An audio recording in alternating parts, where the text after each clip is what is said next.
Yan, magandang araw mga master. Bagong taon at may bagong fishing adventure tayo mga master. Balik tayo sa paggawa ng mga long form na mga fishing videos. Tapos yung gagawin natin ngayon, iba naman to mga master. Pero syempre fishing pa rin yung main content natin. Pero hahaluan natin siya ng travels mga master. Try natin mag-fishing sa mga coastal areas. Tapos ito yung magiging jump off point natin since nandito na tayo sa Davao. Pero di tayo dito mag-fishing kasi nakapag-fishing naman na tayo dito sa may Davao City Coastal Road. So yung pupuntahan natin na mga provinces ng Davao region mga master is yung Davao del Norte at saka Davao de Oro. Check natin yung mga coastal areas doon at mag-fishing tayo doon mga master. Yan, tara mga master, fishing na tayo.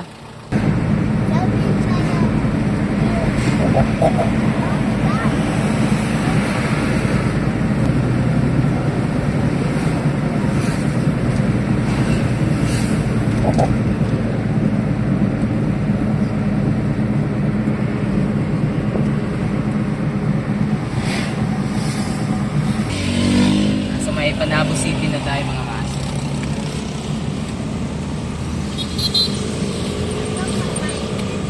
Magpe-fishing tayo sa may seawall ng Panabo City mga master. Dito tayo liliko.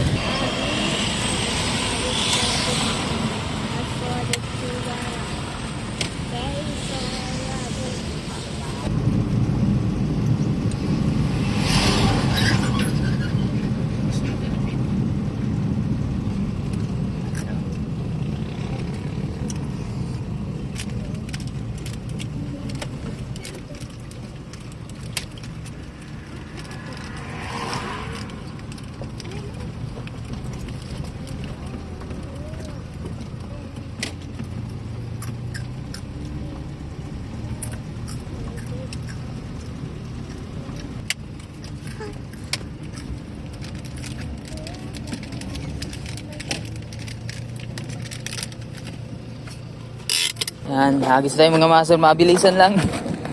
Medyo late na din kasi tayo. Traffic dun sa Davao City mga master. Maganda yung seawall nila mga master. May mga pagkain din dun. At alam ko kapag gabi may mga pagkain din dito. Tapos yung tackle nga pala natin, rod natin Pure Lure Zero na light rod. Tapos reel naman natin Casking Sharky 3 na 1000 series. Yung braided line natin Eastern Hunter Hydra series na 8 strand braided line 8 LB. Tapos leader line din natin Eastern Hunter din na fluorocarbon 15 LB naman yan. So try natin mga master. Exciting to. Ito first cast natin sa taong 2026 mga master. First cast din natin dito sa Panabo City, Davao del Norte. Try natin gumamit ng sige mino mga master kasi walang kumakagat dun sa metal jig. Hagis.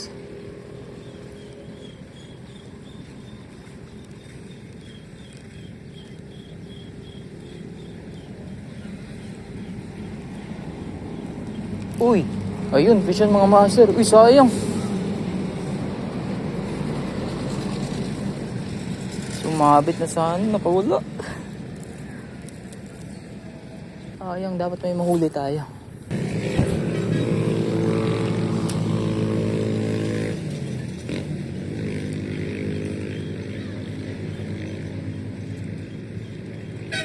Uy, ayun na nga. Ayun na nga. Fish yan mga master.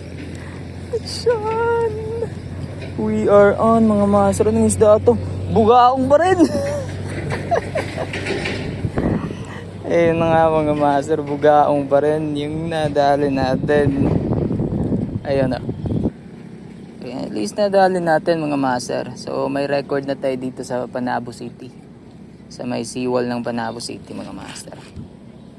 Again, bugaong yung nadali natin. Siyempre pakawalan natin yan. Sobrang liit yan. Akala ko naman makaka-unlock na tayo ng isda. Bugaong pa rin pala talaga. Ayos lang yan mga master. Ayan, release natin. Bye bye. Medyo mababaw din kasi ito dito mga master. May mga tao nga dun, oh. Naglalakad dun sa malayo. So sure ako napakalaki ng hibas dito mga master. Sa area or sa spot na to. Tara, proceed tayo sa ibang spot mga master. Malabas na tayo ng Bantalan. Yung port ng Manabo City.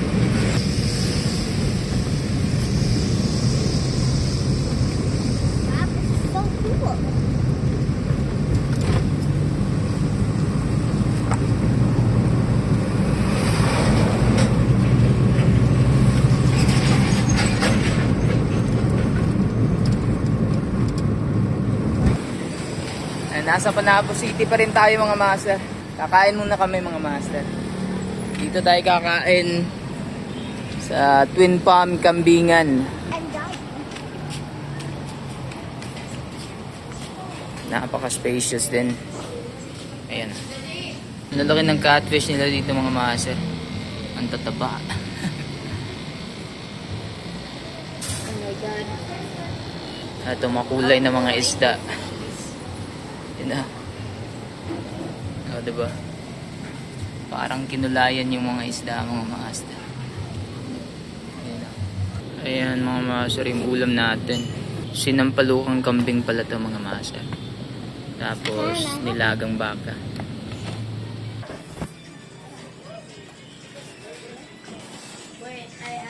And good morning mga master.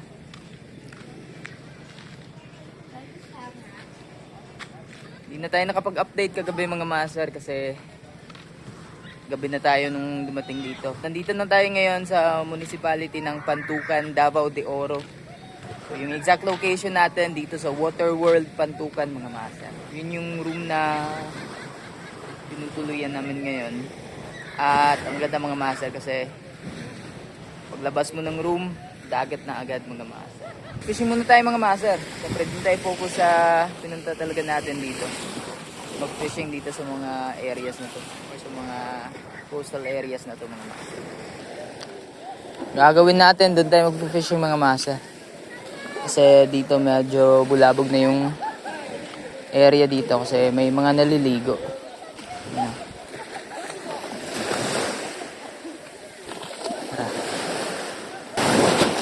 Gamit tayo metal jig.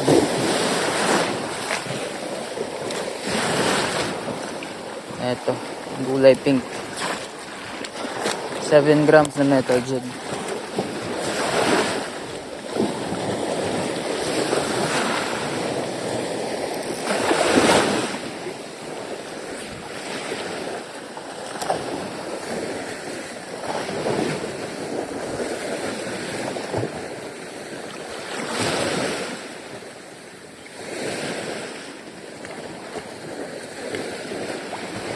Uy! Fish on mga master. Ayun, may isda tayo. Maliit lang. Uy, talakitok. Paulok pa nga mga master. Ayun o. Ang liit. Uy, nakawala. Talakitok mga master. Sobrang liit nun. Ayos. May nadali na tayo, may napasabit tayo mga master.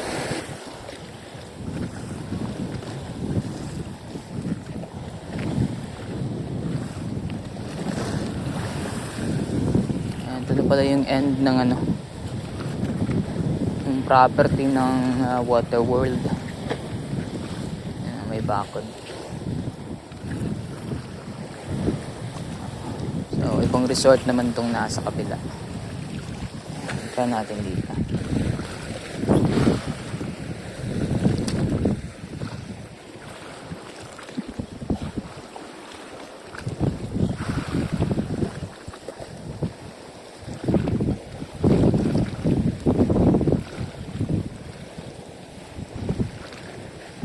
Uy!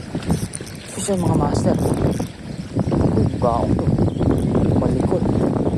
Malikot ng kulit. Ayun na. Ayun na nga. Daming bugaong sumusunod. Bugaong mga master.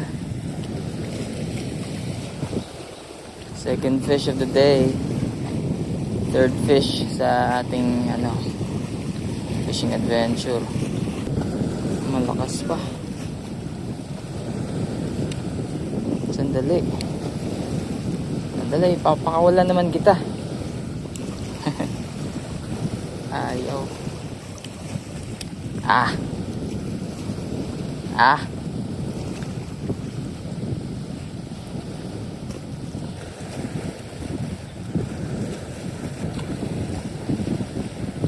Ayun. Natanggal na yung isa. Ito na lang. Ayun na. Second fish of the day. Release natin mga master. Bye-bye. May ibang fishing spot pa naman tayo na pupuntahan.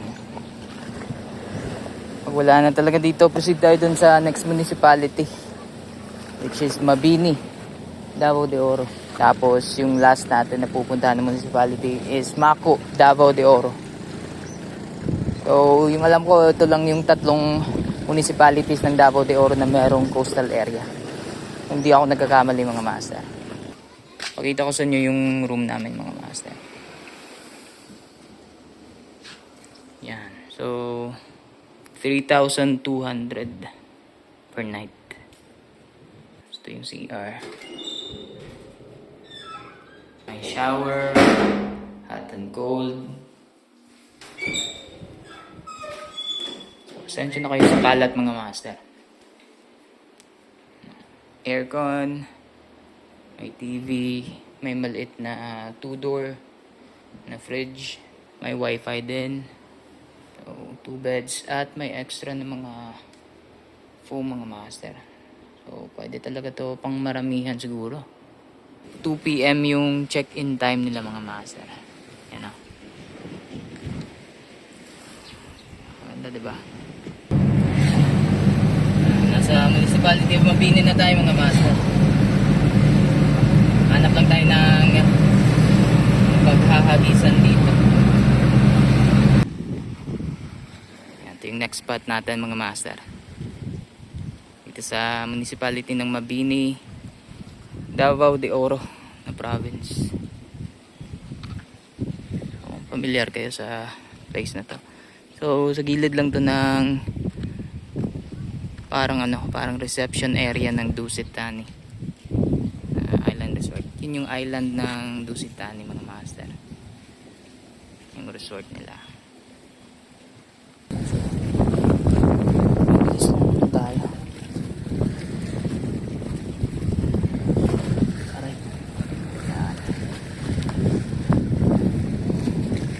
Angler din kasi doon sa dulo.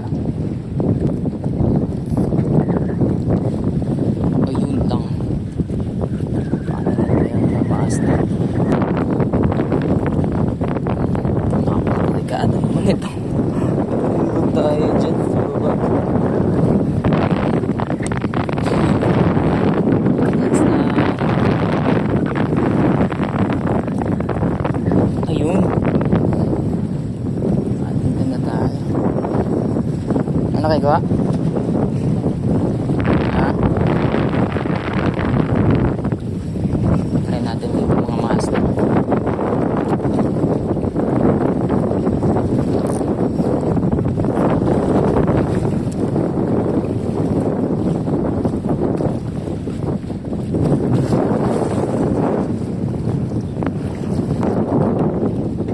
Halos dito mga master. Nakailang hagis na tayo. Wrong timing kasi malakas yung current, tapos malakas alon, malakas din yung hangin. Sayang, hindi tayo makadali. Try natin dito yung tinatawag nila na seawall.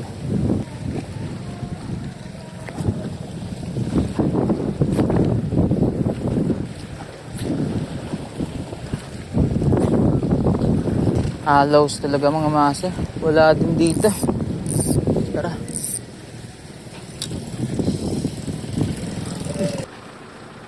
Mas may mapuport na tayo mga master.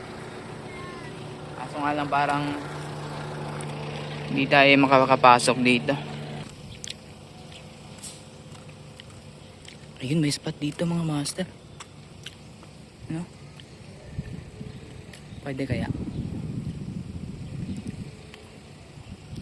Yan, bawal din mga master. Wala talaga. Hanap na lang tayo spot mga master. Yan yung Port of Mako. Yung pinuntahan natin kanina. Kaso nga lang, bawal. Yung mga hagis mga master.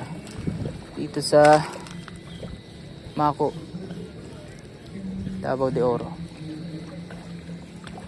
Ayan, ito na yung last na municipality na pag-fishingan natin. Dito sa probinsya ng Davao de Oro mga master. Kapag wala talaga tayong madali, wala. Uwi na tayo. Yan, kanina pa tayo naghahagis mga master. Ibang lure na yung ginamit natin, wala talaga. May striker kanina pero hindi na nag-strike ulit. Gagamitan na natin ng ano, yung pangmalakasang anti-zero. Gamit tayo ng rattler with sabiki. Gamitin natin tong mga binigay sa atin ni Kasaya Label. Magaganda talaga yung mga rattler nila mga master. May design talaga, you know. Pinaghirapan gawin. Ginawa ng design at quality din naman to. Hindi pa to napasukan kahit isang beses. Hindi napasukan ng tubig. Tumutunog pa rin. Ito ginamit ko na to. Nakadali na to. Pero yung gagamitin natin is ito. Itong kulay na to mga master.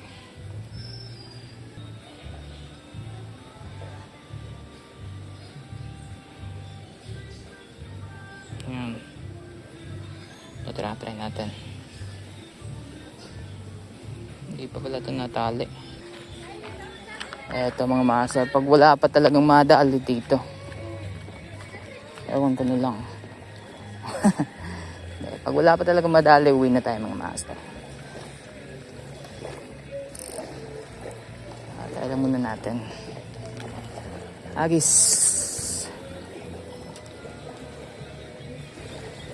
Ay, sandali. Iwagan natin yung drag.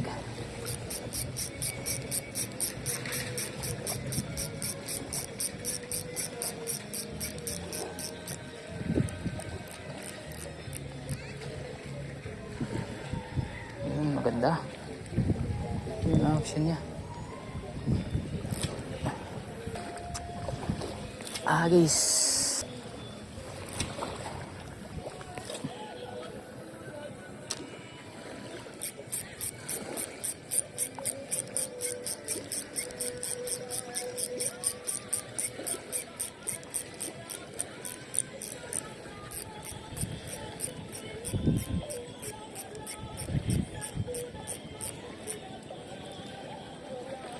Lost talaga mga master.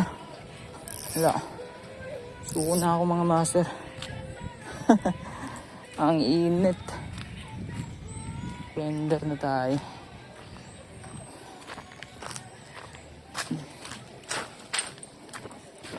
Sakto na yun mga master. Ang init talaga. Wala talaga mga master. Abi ang init din talaga.